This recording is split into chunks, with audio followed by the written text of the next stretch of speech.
This is a podcast from Seven Church, Bristol. So, my name is Owen. If we've not met before, it's so nice to meet you. Welcome to the church, one of the co-lead pastors, and it's great to have you with us this morning, whether you're here in person or online.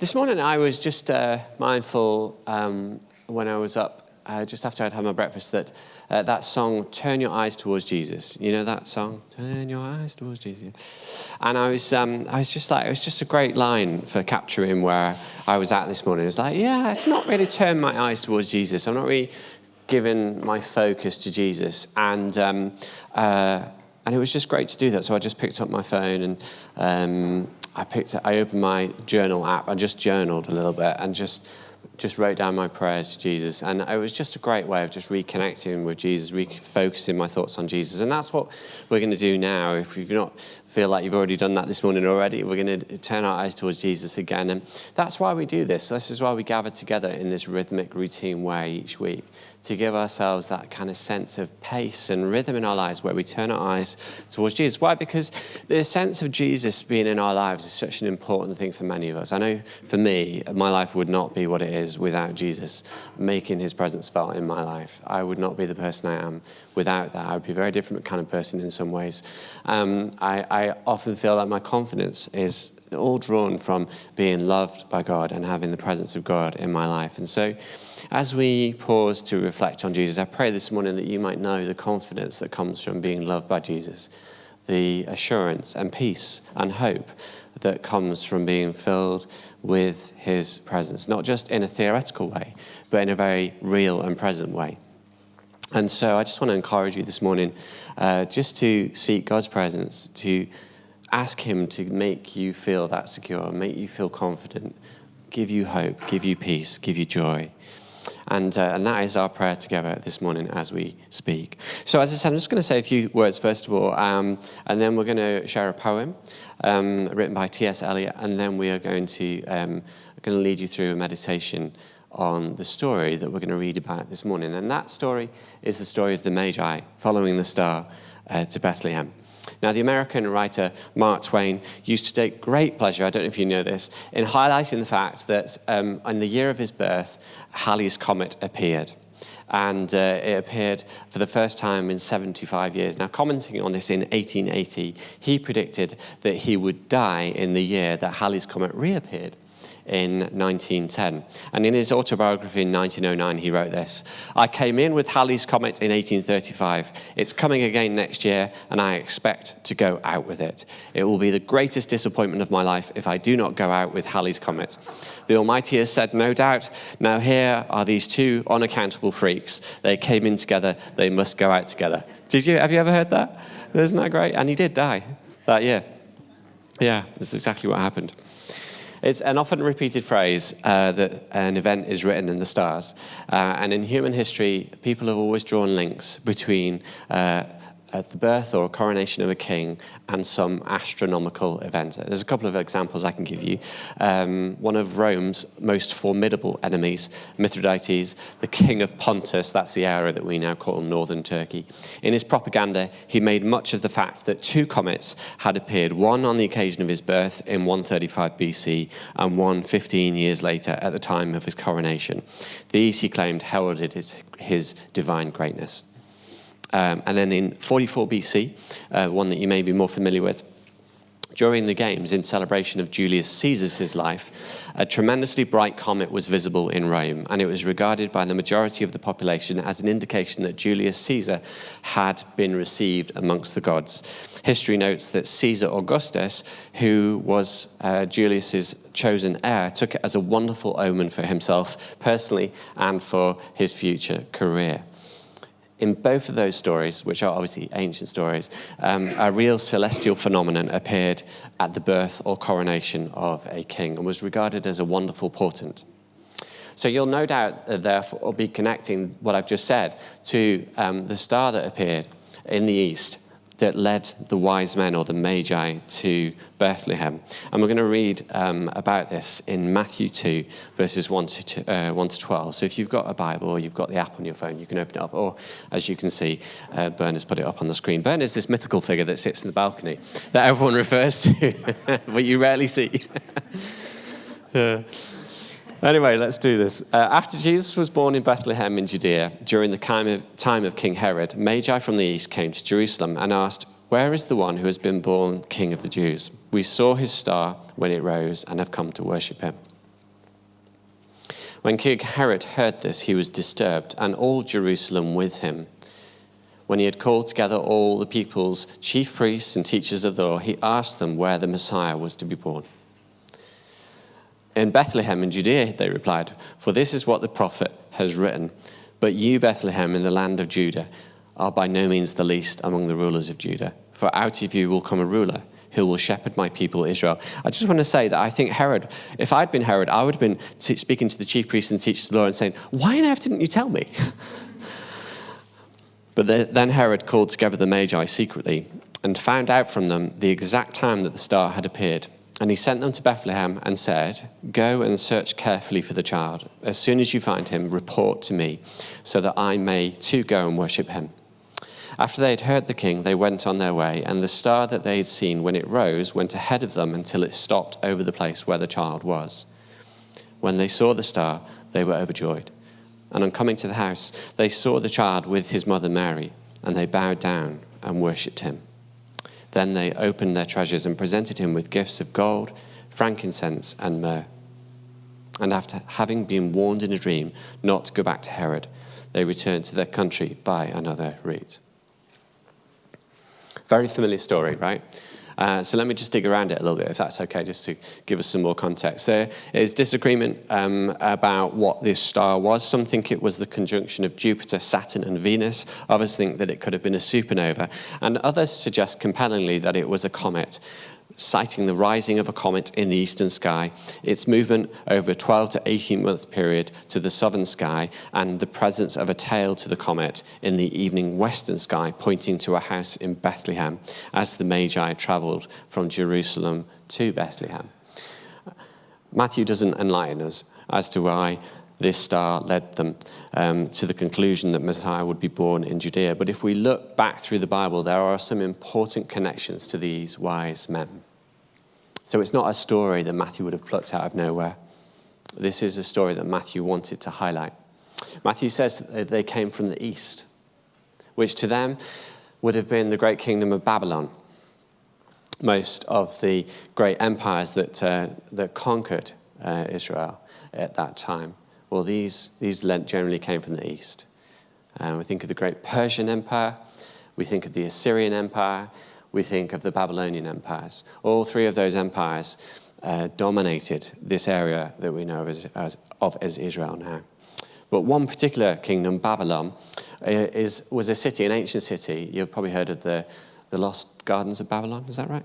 It's not somewhere in Cornwall, it's actually somewhere in the Middle East, between the Tigris and the Euphrates. And it was somewhere near what we now call Baghdad in Iraq.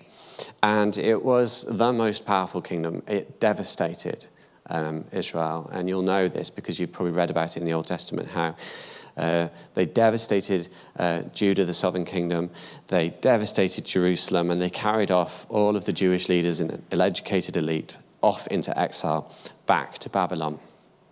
Babylon, throughout the Old Testament, you will see, is the number one enemy of the Israelites. And one of those educated elite from Jerusalem was a man called Daniel. Again, you'll probably be familiar with the prophet Daniel, who, again, we read about in the Old Testament.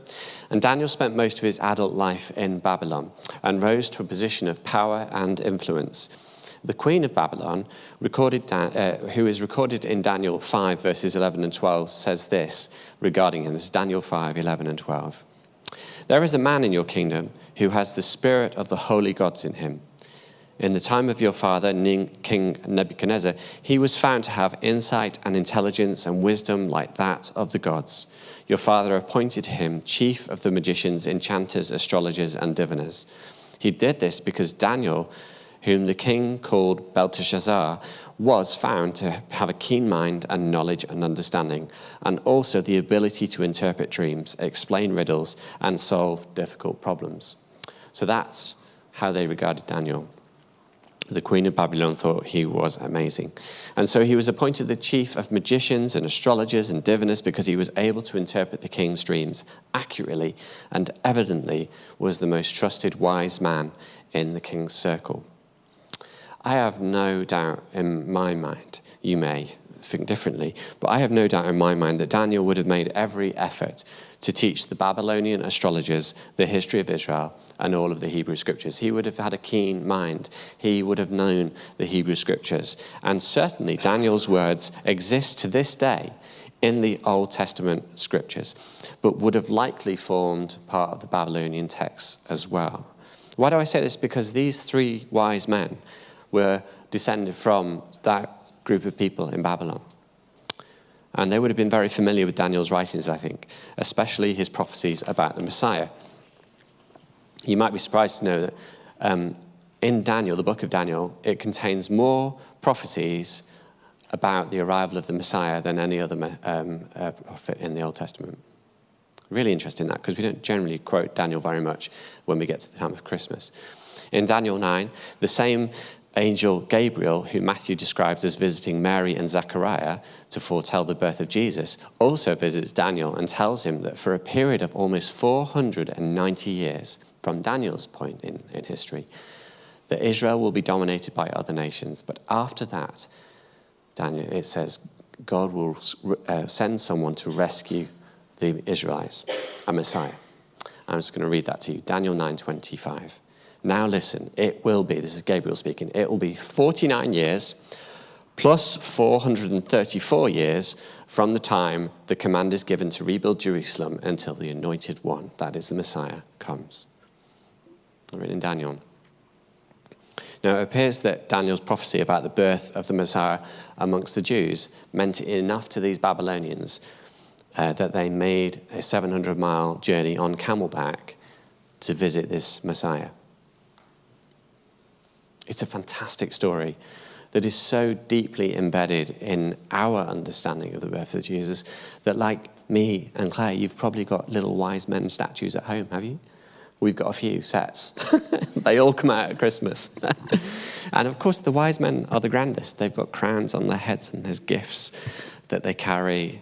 Far more impressive in some ways than the shepherds. It's a bit controversial to say that, isn't it? But the reality is that they're embedded in the Christmas story.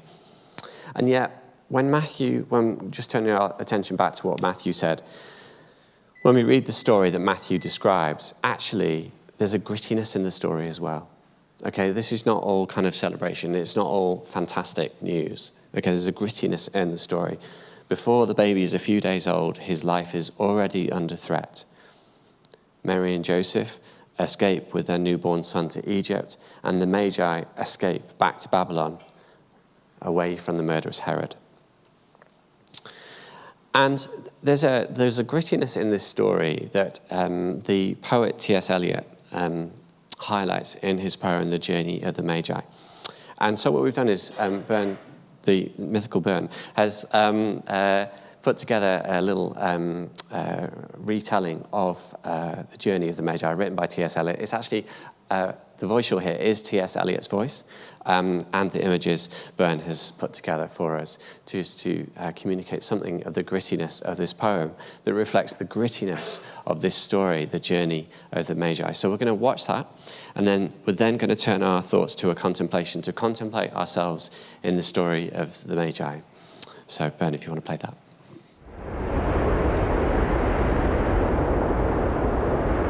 A cold coming we had of it, just the worst time of the year for a journey, and such a long journey, the ways deep and the weather sharp, the very dead of winter. And the camels, galled, sore-footed, refractory, lying down in the melting snow. There were times we regretted the summer palaces on slopes, the terraces, and the silken girls bringing sherbet. Then the camel men cursing and grumbling, and running away and wanting their liquor and women, and the night fires going out, and the lack of shelters, and the cities hostile, and the towns unfriendly, and the villages dirty and charging high prices. A hard time we had of it. At the end we preferred to travel all night, sleeping in snatches, with the voices singing in our ears, saying that this was all folly. Then at dawn we came down to a temperate valley, wet below the snow line, smelling of vegetation, with a running stream and a watermill beating the darkness, and 3 trees on the low sky, and an old white horse galloped away in the meadow. Then we came to a tavern with vine leaves over the lintel, 6 hands at an open door dicing for pieces of silver, and feet kicking the empty wineskins. But there was no information, and so we continued and arrived at evening, not a moment too soon finding the place. It was, you may say, satisfactory. All this was a long time ago. I remember, and I would do it again, but set down this, where we led all that way for birth or death. There was a birth, certainly. We had evidence and no doubt. I had seen birth and death, but had thought they were different. This birth was hard and bitter agony for us, like death, our death. We returned to our places, these kingdoms, but no longer at ease here in the old dispensation, with an alien people clutching their gods. I should be glad of another death.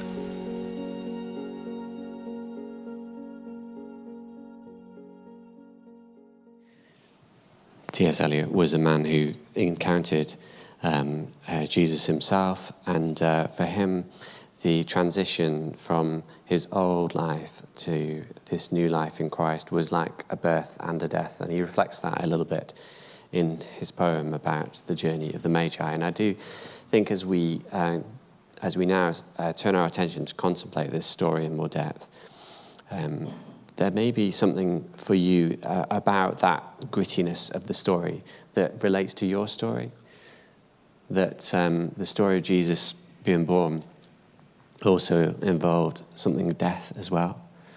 The birth and death go together. And so as we contemplate this story of the Magi, I'm going to invite you to, if you like to, close your eyes and to imagine yourself in this story. And you might want to adjust your posture.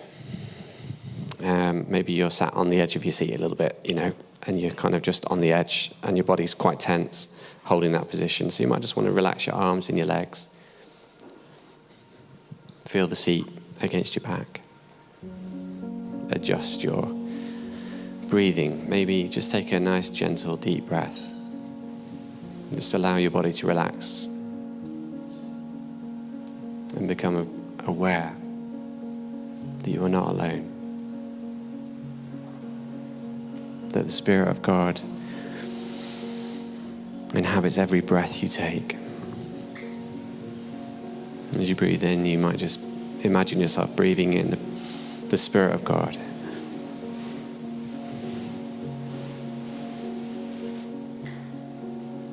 As we begin our contemplation with the Magi, we're with them.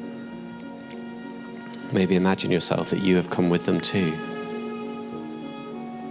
You've been on a long journey from Babylon, 700 miles.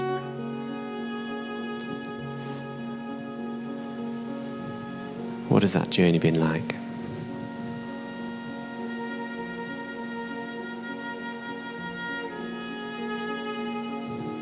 Was it uncomfortable?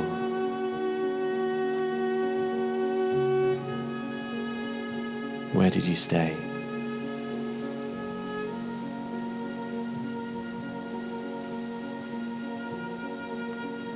Consider your tired legs.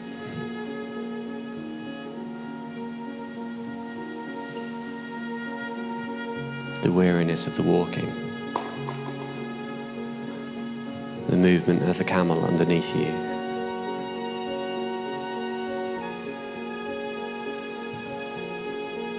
What did you eat on the way?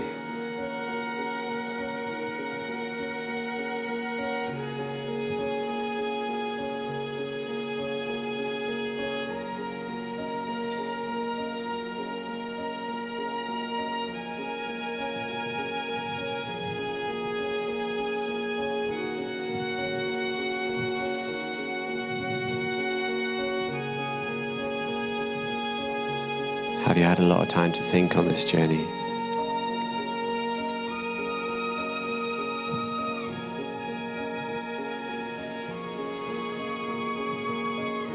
Have you asked yourself, why am I doing this?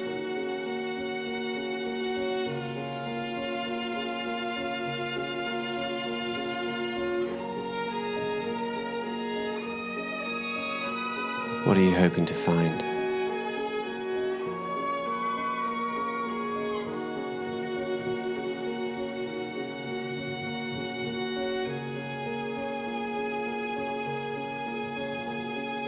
How did you get involved in this quest of the Magi?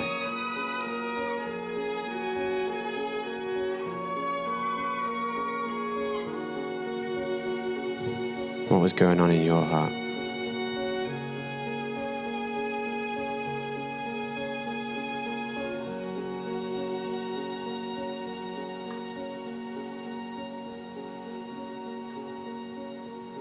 Imagine yourself in the court of Herod. You were expecting to find a baby king there.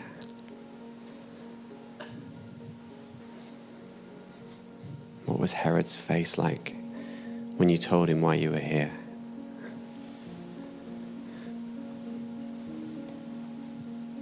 What did he make of the Magi's fine clothes and grand entrance?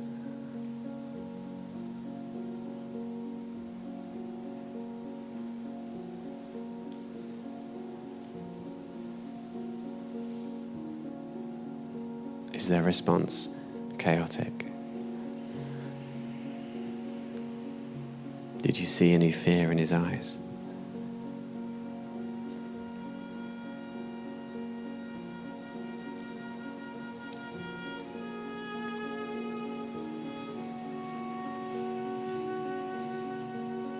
Did you sense the unease in the court?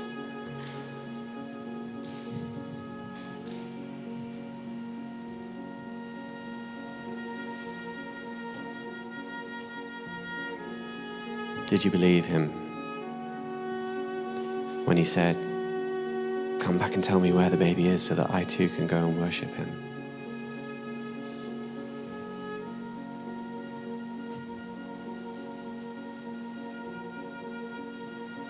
Did you feel the tension?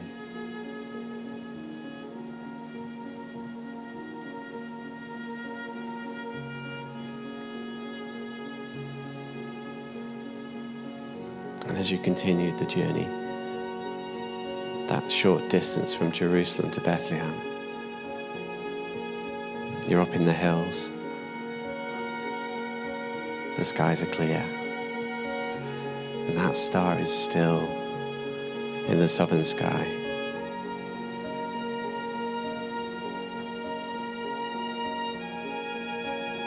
Do you notice the anticipation in the Magi?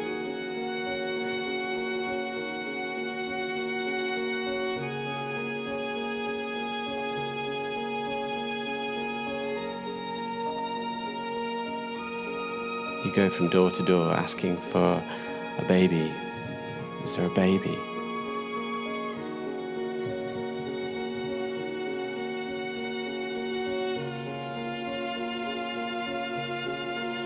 Imagine your surprise when you are led to a stable, a dirty stable at the back.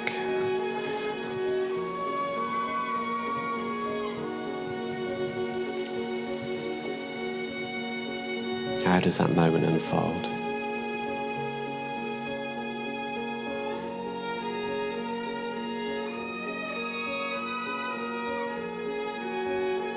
How does it affect you?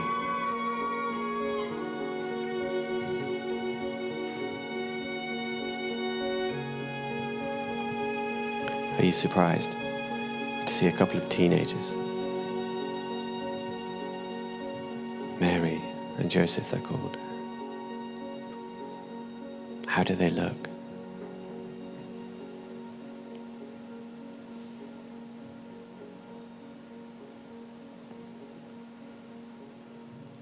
Imagine gazing into the trough, this feeding trough, the manger, and seeing a sleeping baby.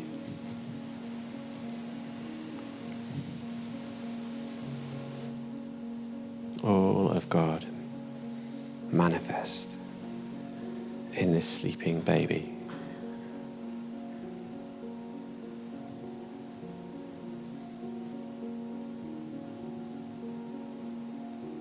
Are you lost for words? Or are you overwhelmed with excitement?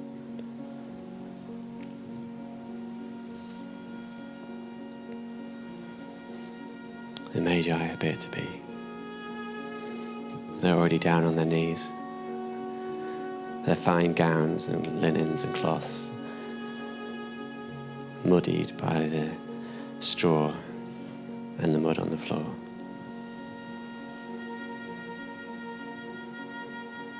Bowing down before this baby.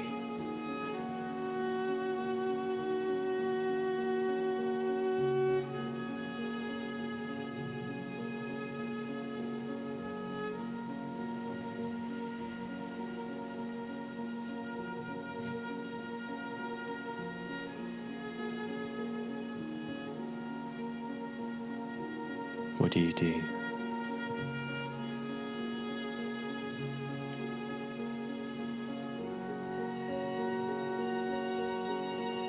What are you feeling? What does this mean?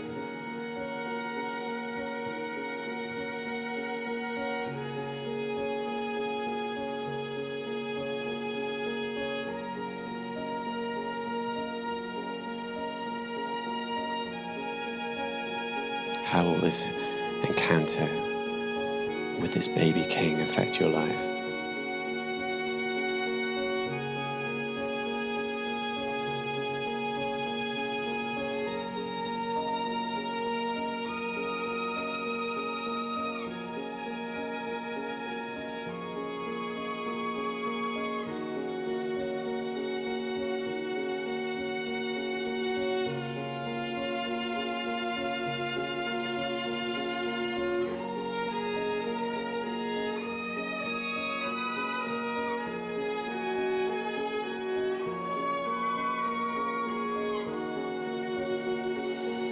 Emmanuel, God with us,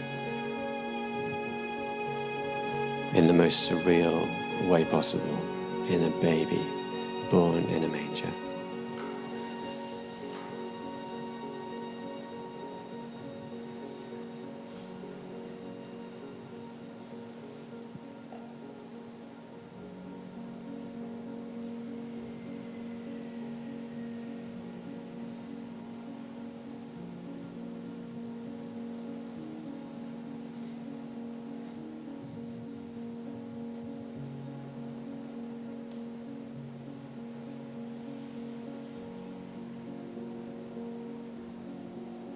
May the presence of God fill your hearts and your minds with His love and His joy and His hope, just like the presence of this baby filled the Magi with love, joy and hope.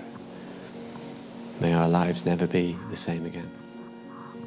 Every time we contemplate the presence of God with us in the person of Jesus.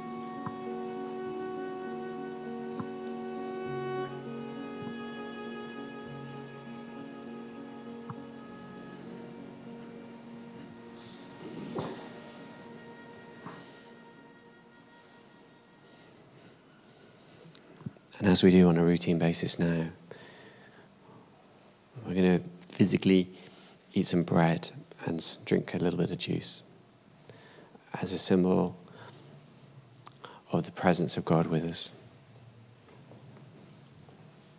When Jesus, the night before he died, he was eating the Passover supper with his disciples, his followers, and he said to them, "This is my body given for you, broken for you. Do this in remembrance of me." And he passed around the cup of wine, which was all they drank at those meals. They didn't have any alternatives.